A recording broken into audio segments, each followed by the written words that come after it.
Welcome to Suji space சமையல். இன்னைக்கு நம்ம பார்க்க போகிற ரெசிபி என்னன்னு பார்த்தீங்கன்னா முட்டை சப்பாத்தி. இந்த முட்டை சப்பாத்தி ரெசிபி வந்து என்னென்னா செய்கிறது ரொம்பவே ஈஸி. உங்களுக்கு வந்து என்னென்னா இதை வந்து செய்கிறதுக்கு ஒரு 10 நிமிஷம் கூட ஆகாது. சப்பாத்தி மட்டும் ரெடி பண்ணிட்டோன்னா ஒரு 10 நிமிஷம் தான், நம்ம டக்குன்னு ரெடி பண்ணி எடுத்துடலாம்.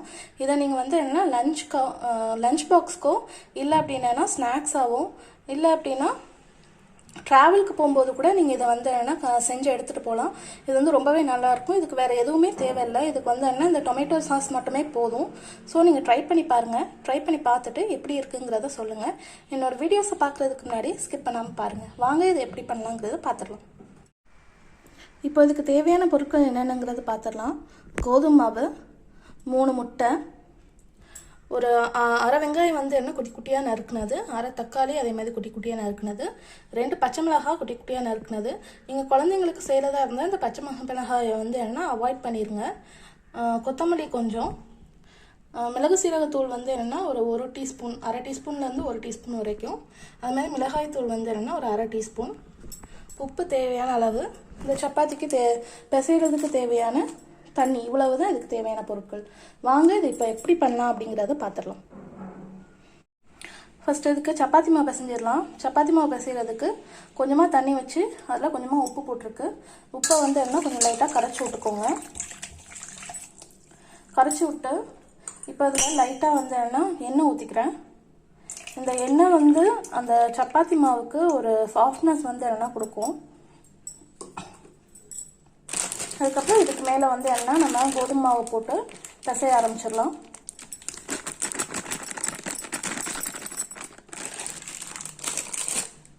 இதுக்கு சப்பாத்தி மாவு வந்து என்ன இவ்வளவு தான் மெஷர்மெண்ட்டு, தண்ணி இவ்வளவு தான் மெஷர்மெண்ட்டுன்னு நான் சொல்ல மாட்டேன். ஏன்னா எல்லாமே கண் அளவு தான் எனக்கு.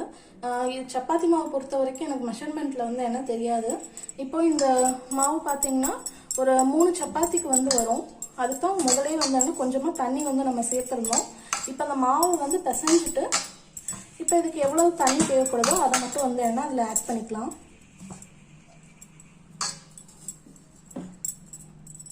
லைட்டாக தெளித்து வந்து என்னன்னா பிசைஞ்சுக்கோங்க. தண்ணியை ஒரேடியாக ஊற்றிடாதீங்க.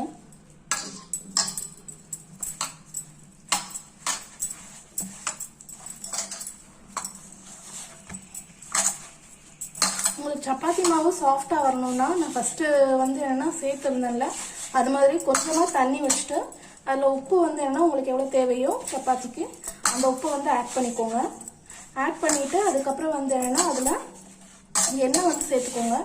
எண்ணெய் சேர்த்துட்டு அதுக்கப்புறம் நீங்கள் வந்து என்ன சப்பாத்தி மாவு போட்டு இப்படி கொஞ்சம் கொஞ்சமாக தண்ணி சேர்த்து லைட்டாக பிசைஞ்சு விட்டிங்கனாலே, ரொம்ப ஹார்டாலாம் பிசைய வேண்டாம், லைட்டாக அப்படி பிசைஞ்சிட்டு இருந்தாலே அது வந்து என்ன இப்படி ஒன்று சேர்ந்து வந்துடும். அதுக்கப்புறம் இதை வந்து என்ன நல்லா பிசைஞ்சுக்கோங்க. இப்படி 4 பக்கமும் வந்து என்னென்னா எடுத்து விட்டு உள்ளே வந்து என்ன அமுக்கி நீங்கள் பிசைஞ்சிங்க அப்படின்னா அது வந்து ஒரு சாஃப்ட் டோவாக வந்து என்ன நமக்கு கிடைக்கும்.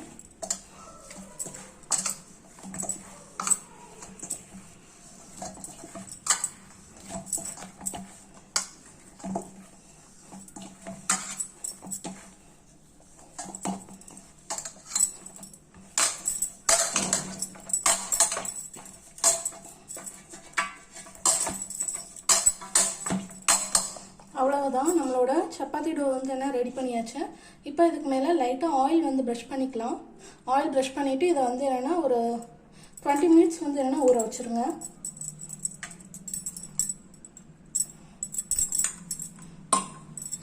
ஆயில் ப்ரஷ் பண்ணிவிட்டு இப்போ 2 சைடு வந்து என்னென்னா ஆயில் வந்து தடவிட்டு இதை வந்து என்னென்னா மூடி போட்டு ஒரு 20 நிமிஷம் வந்து என்னென்னா இதை வந்து ஊற வச்சுருங்க. இப்போ நம்ம அந்த சப்பாத்தி மாவு வந்து என்ன ஊறுற கேப்பில் நம்ம முட்டையை வந்து என்ன இது பண்ணிக்கலாம், கலந்துக்கலாம். ஃபஸ்ட்டு 3 முட்டையை வந்து என்ன உடச்சி ஊற்றிக்கிறேன்.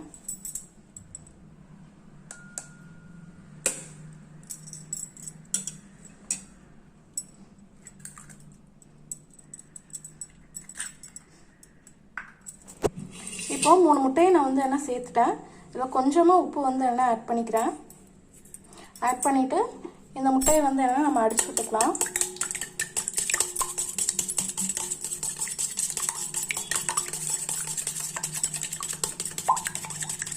முட்டையை கலந்துட்டு இப்போ நம்ம கட் பண்ணி வச்சுருக்கிற எல்லாத்தையும் வந்து என்ன இதில் ஆட் பண்ணிக்கலாம். வெங்காயம்,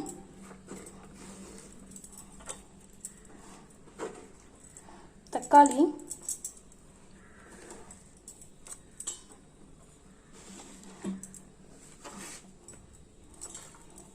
கொத்தமல்லி, மிளகாய்.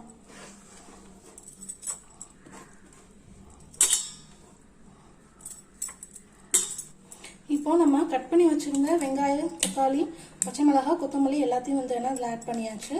இதோடையே ஒரு 1/2 டீஸ்பூன் வந்து என்ன சில்லி பவுடர் வந்து ஆட் பண்ணிக்கிறேன். சில்லி பவுடர் ஆல்ரெடி ஆட் பண்ணுறோம், பெப்பரும் ஆட் பண்ணுறோம். அதனால தான் குழந்தைங்களுக்கு வந்து செய்கிறப்போ அந்த மிளகாவை வந்து ஸ்கிப் பண்ணணும்னா ஸ்கிப் பண்ணிக்கோங்க அப்படின்னு சொன்னது. ஸோ நீங்கள் பார்த்து நீங்கள் ஆட் பண்ணிக்கோங்க. ஒரு 1/2 டீஸ்பூன் வந்து என்ன பெப்பர். இப்போ இது எல்லாத்தையும் வந்து என்ன ஒன்றா கலந்துக்கலாம்.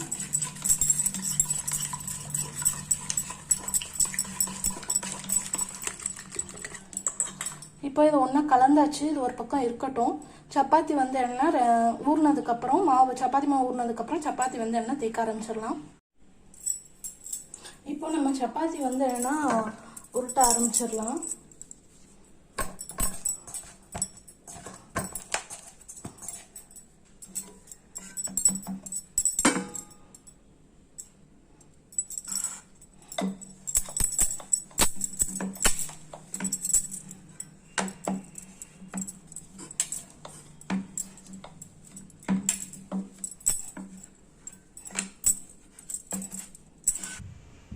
இப்போ நம்ம சப்பாத்தி எல்லாத்தையுமே வந்து என்னன்னா நம்ம விரிச்சு வச்சாச்சு.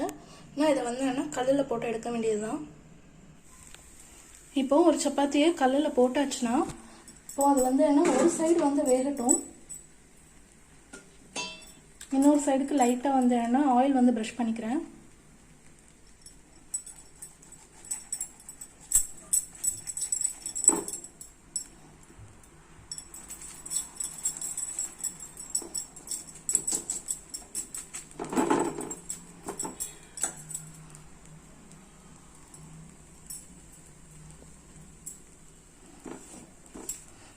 ஆயில் ப்ரஷ் பண்ணதுக்கப்புறம் இதை வந்து என்ன திருப்பி போட்டுருங்க.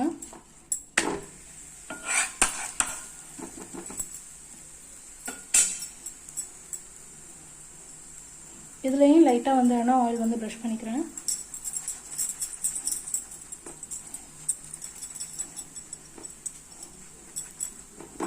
அந்த சைடு கொஞ்சம் நல்லா வேகட்டும்.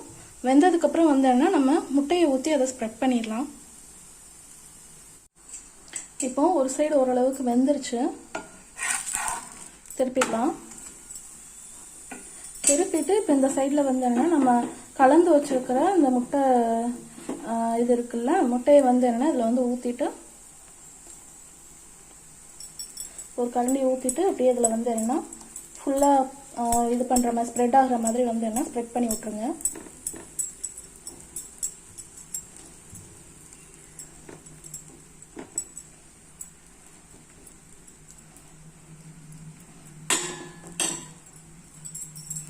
ஸ்ப்ரெட் பண்ணிவிட்டு அப்படி வெளியில் இருக்கிற வெங்காயம், மிளகாய் எதுவும் வெளியில் இருந்ததுன்னா அது வந்து என்ன கொஞ்சம் லைட்டாக உள்ளே தள்ளி விட்டுக்கோங்க.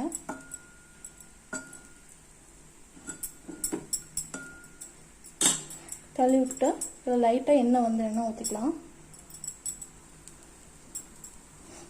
இதில் ஒரு டிப் என்னென்னா, இது மாதிரி நீங்கள் ப்ரஷ் யூஸ் பண்ணி நீங்கள் சப்பாத்தி வந்து சப்பாத்திக்குனாலும் சரி தோசைக்குனாலும் சரி நீங்கள் வந்து என்ன ஆயில் வந்து ஊற்றுனீங்கன்னா ஆயில் வந்து கம்மியாக வந்து யூஸ் பண்ணலாம். ட்ரை பண்ணி பாருங்கள் நீங்கள் எப்படி ஒர்க் அவுட் ஆகுதுங்கிறது கமெண்டில் சொல்லுங்கள். இப்போது ஒரு சைடு வந்துருச்சு. இப்போ இதை வந்து என்ன திருப்பி போட்டுடலாம்.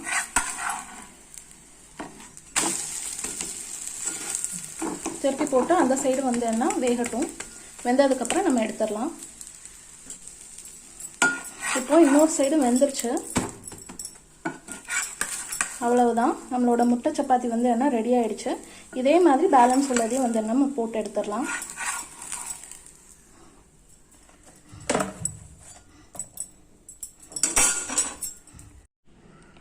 ஓகே ஃப்ரெண்ட்ஸ், நம்மளோட முட்டை சப்பாத்தி ரொம்பவே ஈஸியாக ரொம்பவே சீக்கிரமாக நம்ம வந்து என்ன செஞ்சு முடிச்சாச்சு. கண்டிப்பாக இதை வந்து என்ன வீட்டில் ட்ரை பண்ணி பாருங்கள். குழந்தைங்க ரொம்பவே இதை வந்து என்ன விரும்பி சாப்பிடுவாங்க. இது மாதிரி ரோல் பண்ணி கட் பண்ணி சாஸோடு நீங்கள் வந்து என்ன வச்சு கொடுத்தீங்கன்னா இன்னும் கொஞ்சமே வந்து என்ன இது இன்ட்ரெஸ்டிங்காக இருக்கும். ஸோ அதனால் நீங்கள் வந்து என்ன இது மாதிரி செஞ்சு கொடுங்க. இல்லை அப்படின்னா இதில் நீங்கள் வேறு ஏதாவது கேரட்டோ இல்லை கேப்சிகமோ இது மாதிரி வெஜிடபிள்ஸ் ஆட் பண்ணால் கூட ஆட் பண்ணி நீங்கள் இது மாதிரி வந்து என்ன செஞ்சுக்கலாம். கண்டிப்பாக இதை வந்து என்ன வீட்டில் ட்ரை பண்ணி பாருங்கள். என்னோட வீடியோஸை பார்க்குறதுக்கு முன்னாடி சேனலை சப்ஸ்கிரைப் பண்ணிடுங்க. பக்கத்தில் உள்ள பெல் ஐக்கானை கிளிக் பண்ணிடுங்க. லைக் பண்ணுங்கள், ஷேர் பண்ணுங்கள். எப்படி இருந்தது அப்படிங்கிறத கமெண்ட் பண்ணுங்கள். வீடியோஸை பார்க்கும்போது ஸ்கிப் பண்ணாமல் பாருங்கள். இது அடுத்து இதே மாதிரி ஒரு புதுமையான ரெசிபியோட உங்களை மீட் பண்ணுறேன். அது வரைக்கும் பாய்.